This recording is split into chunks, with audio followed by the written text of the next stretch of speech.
भोजन के बीच बीच में पानी पीना। अगर श्री जी कहने लगे हाँ मैया हमें पता है, जब बीच आ जाए जब पी लें। अरे जानकी जी कहने लगी ये भगवान 12-14 दिन हो गए थे जो बाबा जन्म को भूखो, कब से लगो के बीच आए जब पी लें। मैया जानकी जी राम जी के पास गई, सरकार रोको ना। राघवेंद्र सरकार कहने लगे तुम्हें बड़ा शौक था, करवाओ भोजन। अब जब बार बार उन्होंने कहा, मैया जानकी जी आई। 12 दिन, 13 दिन, 14 दिन, 15 दिन, 16 दिन, 17 दिन, 16 दिन पूरे हो गए। 17वें दिन मैया जानकी जी आई। राघवेंद्र सरकार से कहने लगी करुणा निधान अब हमारे बस की नहीं है, हम तो भाग रहे हैं। हाँ भाग जाएंगे। बोले क्यों? बोले इसलिए भाग जाएंगे ऐसे जन्म के भूखे घो बुला दो, गणेश जी झारे फेंक के भाग गए। रिद्धि सिद्धि और सा बेलना छोड़ो के लगी हम चले, तुम ऐसा तुमने नव दुर्गाएं भाग गई। कौन नहीं? मैया जानकी जी कहने लगी अब आप रोक दो नहीं तो हम भी चले। राघवेंद्र सरकार कहने लगे ठीक है। अगस्त ऋषि को आदेश दिया बाबा तुम्हारी माँ है ना थक गई है, अब भोजन के लिए विश्राम करो। 17वें दिन अगस्त ऋषि कहने लगे लाओ देवी मैं जल पीना चाहता हूँ, मुझे जल पिलाओ, जल पीना चाहता हूँ। मैया जानकी जी कहने लगी ओहो इस बाबा ने भोजन किया कितने दिन? 17 दिन। अब जल अगर इसने 3 गुना पी लिया, क्योंकि जल भोजन से 3 गुना पीना। हाँ ये 2-3 काम अखंड करो चाहिए अपन को, इनसे बड़े फायदे हैं। अगर डॉक्टरों से बचने हैं तो अपने बुजुर्गों ने एक जगह लिखा है कि 3 काम आदमी करे तो डॉक्टरों की जरूरत नहीं पड़ा, कम जाने पड़ा डॉक्टरों के। बोले कौन? बोले खाली पेट पानी पिए, सुबह उठ करके अच्छा थोड़ा कुनकुना करके अच्छा पानी पियो।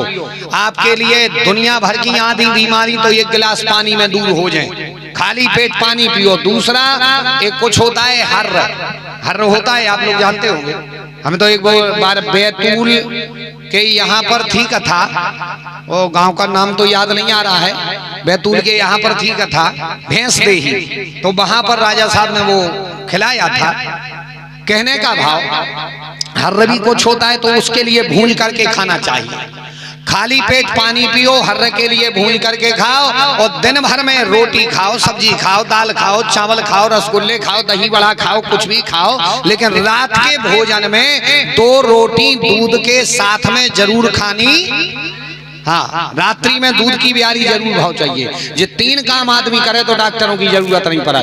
खाली पेट पानी पिए, हर्र भून के खाए, और दूध ब्यारी जो करे ताघर वेदना जाए, डॉक्टरों की जरूरत नहीं पड़ती। तो कम से कम 3 गुना पिया जाता है पानी। मैया जानकी जी कहने लगी बाबा ने अगर 3 गुना जल पिया तो 17 दिन करे हैं भोजन। अब 17 तिया बाबा इंकियाउन दिन तक पी है पानी। अब इन्हें सोची जब को नल जल योजनाएं हती के घर घर नल लगे हुए के टैंकर हुए, पंचायत को फोन लगा दे सो आज इन्हें सोची यार इतना पानी को पिया है। मैया जानकी जी कहने लगी जाए के रहे बाबा तुम्हें खबर है? अगस्त ऋषि बोले का देवी? बोले जाए के रहे हमने भोजन कर निमंत्रण काय को करो तो? अगस्त ऋषि कहने लगे न्यो तो करो तो आपने भोजनों को न्यो तो है। बोले बस हमने कहती भोजनों को न्यो तो है सो भोजन हमने करवा दे, ने पानी को न्यो तो करो तो ने पानी पिया है। भाई भोजनों की कही थी भोजन करवा दो। अब अगस्त ऋषि कहने लगे क्यों राघवेंद्र सरकार ऐसा होता है कोई निमंत्रण करे वो भोजन करवा के और पानी ने पियावे सोच कहूं? राघवेंद्र सरकार कहने लगे अगस्त ऋषि आप घबराओ मत, त्रेता में मैया ने तुम्हें भोजन करवाया, तुम तो संत हो, मनीषी हो, अमलात्मा हो, भजन करो, तपस्या करो, द्वापर में हम तुम्हारे लिए पानी पिलाएंगे, क्योंकि अब पानी भी कम तो पियोगे नहीं, तो उतने पानी की व्यवस्था आपकी द्वापर में बनेगी। जब इंद्र कुपित होकर के 7 दिनों 7 रात्रि जल की वर्षा करेगा, वो 7 दिनों 7 रात्रि का जल आप पान कर जाना। कहा जाता है राघवेंद्र सरकार ने वो वरदान दिया था। आज ज्यों ही वो वर्षा का जल गिरा, कन्हैया ने अगस्त ऋषि को बुलाया, आ जाओ जल पी लो। सुबह अगस्त ऋषि आए और त्रेता का वह वरदान आज पूरा हुआ और इन्होंने 7 दिनों 7 रात्रि का जल पान कर लिया। अब पूरा जल पी गए। सुखदेव जी कहते राजन कन्हैया लौट करके आए, इंद्र पर कृपा की। आज कन्हैया बड़े आनंद से बैठे थे। कन्हैया को याद आया मैंने गोपिकाओं के लिए एक वरदान दिया था और वह वरदान पूर्ण करने का आज मौका आ गया है कि कार्तिकी पूर्णिमायां तुम कृत्वा वैरास्य मंडला गोपीनां सतकं कृत्वा गोपानां सतकं तथा। कन्हैया कहने लगे कार्तिक की पूर्णिमा को महारास रचाना है, मैंने गोपियों से कहा था। सो सबसे पहले कन्हैया ने बांसुरी को हाथ में लिया और बांसुरी की स्तुति की कि संसेविता कर सरोज शुक्ल फतल पई पदमाल की अजन चाह मर बीज तत्वम सम्मानिता धुर सुधा भीरह निसंचो सेवानुरूप फल माक्ष विधेहि साधु। आज ये बताते हैं कि बांसुरी की स्तुति की, हे बांसुरी ऐसी बजना जिसके कान में चली जाओ वो खिंचा चला जाए। और जब कन्हैया जी ने बांसुरी बजाई, जिसने भी तान सुनी सभी गोपिकाएं दौड़ी आई। कन्हैया जी ने बांसुरी की तान बजाई। अच्छा, किसी ने जाकर के बांसुरी से पूछा, बोले बांसुरी हमें ये बताओ तुमने जीवन में कौन से पुण्य किए हैं कि तुम्हारे लिए भगवान अपने अधरों पर लेते हैं। बांसुरी कहने लगी सरकार जितना मैंने किया है इतना कोई भी कर ले, कन्हैया उसे अपने हाथों पर लेंगे। कितना किया? बांसुरी कहने लगी सुनो, मैंने पहले अपने परिवार का मोह छोड़ा। वो कहने लगी हमारा भी परिवार था, कुटुंब था, खानदान था, हमने दुनिया का मोह छोड़ा। दूसरा बोले हम में जितने टेढ़े हथीले कटवाई। तीसरा जितनी हम में गांठें हती उनमें हमने छेद करवाया। हरे ग्रंथ ने तहा छेद करायो, हर गांठ पर मैंने छेद करवाया। इतना ही अगर कोई भी करे तो भगवान उसके लिए अपने अधरों पर ले लेंगे। आप देखना जैसे बांस ने अपना परिवार छोड़ा, बांस कहता है आप देखियो बांस जो होते भेरे में पैदा होत के नहीं होते 20-25 इकट्ठे, उनका भी कुटुंब होता है, लेकिन उसने अपना परिवार छोड़ा, मोह छोड़ा। मतलब इस दुनिया में तो हम और आप रे में, लेकिन इस दुनिया के मोह में न फंसे जा विशेषता होनी चाहिए। यानी मन लगे परमात्मा में और तनो धन बनो रे वे दुनिया में, मन लगा रहे भगवान में।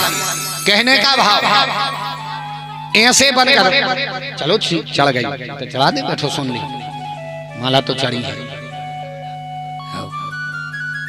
हाँ प्यारा दे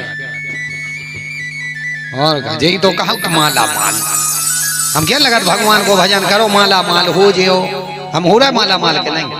तुम्हारे हमें माला पेरा कछु माल दे दिए राम धनी तो और का यही के भजन करो माला माल हो जे भी राम धनी तो थोड़े जोर से राम धनी तो मालूम। बांसुरी कहती है कि मैंने अपने परिवार को छोड़ा, तुम भी इस दुनिया से मोह के लिए छोड़ो। इसके बाद मैं बांस में जितनी टेढ़े हटी वे सीधी करवाई। आदमी में भी कई बन्नी टेढ़े हैं क्या नहीं? कई बन्नी टेढ़े, काम की, क्रोध की, ईर्षा की, निंदा की, जे टेढ़े ही नहीं। अपन बाहर बने फिरत बिल्कुल ऐसे के यार कहते हैं फिरत हरिश्चंद्र फेल, हाँ दिखावे में। अभी तरह इतनी टेढ़े देखियो क्या नुक्ता चीनी, दूसरे की निंदा, जे अपन में टेढ़े है। कई आदमी वो घंटा दो बैठे कही रे भी तो यहाँ से घंटा करी बुराई, जब उठन लगे कही रे अपन खोका यार लेने भगवान सब देख रहा हो क्या लगा नहीं। 1 घंटा बुराई करी उठन लगे सो कही रे अपन खोका यार लेने भगवान सब देखा। अच्छा भगवान देख रहा हो तो तुम काहे 1.5 घंटा लगे थे भाई? इतने में कछु अपनो काम कर लेते, 2 ठुगा पेज पढ़ लेते तो कछु बुद्धि आ जाती, 1 माला जप लेते, तना मंदिरे हुआ होते के किसानी का कछु तो कर लेते, बिस्कुट ही बेच लेते, 2 पुड़ा तो बेकाई आधे घंटा 1.5 घंटा मनो नहीं। दूसरे की करी बुराई और फिर कहिए रे भगवान सब देखा। जा टेढ़ आए अपन काम की टेढ़, क्रोध की टेढ़, ईर्षा की टेढ़, निंदा की टेढ़, इन टेढ़ों के इलाज सीधी करो। फिर अपन में है गांठें भी हैं, उन गांठों के में छेद करवाओ, भगवान के नाम का भजन करो। तो मुरली कहती है कि जैसा मुझे हाथों पर कन्हैया ने लिया ऐसा हर एक व्यक्ति को हाथों पर लेंगे, अपने अधरों पर लेंगे। भगवान खड़े हैं लेने के लिए, लेकिन हम तो जाने को तैयार हो में अपन जावे तैयार नहीं है। अपन मंदिर लो जा तो कज्जा से ठाड़े हो कज्जा किया से बांधे दे हैं। एक ने हमसे पूछी के ले महाराज जाए के थे, वो देखा तेरे तुझे वीडियो में के ले जाए के रहे महाराज तुम जा हर कथा में केन लगा ठाट उठा के थपड़ी बजा के जोर जोर से ताली बजा, ये से होत का है कहीं भगवान तो सुन ले, हमने यहाँ भगवान तो सुन ले कहीं जैसे नीचे हाथ करके थपड़ी बजाओ तो नहीं सुना। अरे हमने बिल्कुल सुना, सुनवे को तो इतनी सुना तवे कि चींटी के पांव में अगर घुंघरू बांधे, घुंघरू बाजे तब भी मालिक सुनता है, चींटी के पग नूपुर बाजे तब भी मालिक सुनता है। चिटिया के पांव में घुंघरू बांध के और चिटिया नगे तो उतनी हल्की आवाज भी सुन ले भगवान। अब चिटिया कितनी हल्की हो को पांव के तो हल्को, अब वो के पांव के हिसाब से घुंघरू के तो सो बने। जब अपन इतने बड़े हैं तो अपने घुंघरू इतने इतने होते तो चिटिया को कितो सो घुंघरू हुए, लेकिन उसकी आवाज भी अपना मालिक सुन लेता है। हमने सुनवे तो वे सबरी सुना, बोले तो नीचे हाथ करके थपड़ी बजा ले तो हमने ये रे हमाओ भाव दूसरो है। बोले का हमने हम जाए सोचत के अपन सबरे आए बाल बच्चे अबे यहाँ जगत पे था। अच्छा जा बताओ जब बाल बच्चे को बाप के ना जाने हुए के मताई की कन्या चढ़ने हुए तो वो कैसे हाथ करत, कभी यहाँ से करत के नीचे खो करत के यहाँ से करत, कैसे करत यहाँ से हाथ करत हाँ करने लगा पापा ले ले मम्मी ले ले ये सही हमने हमाओ भाव जो है दो ही हाथ उठा के दादा ले ले हैं। कब सुन लियो देख लियो, कहूँ तुम्हारी इच्छा हो गई।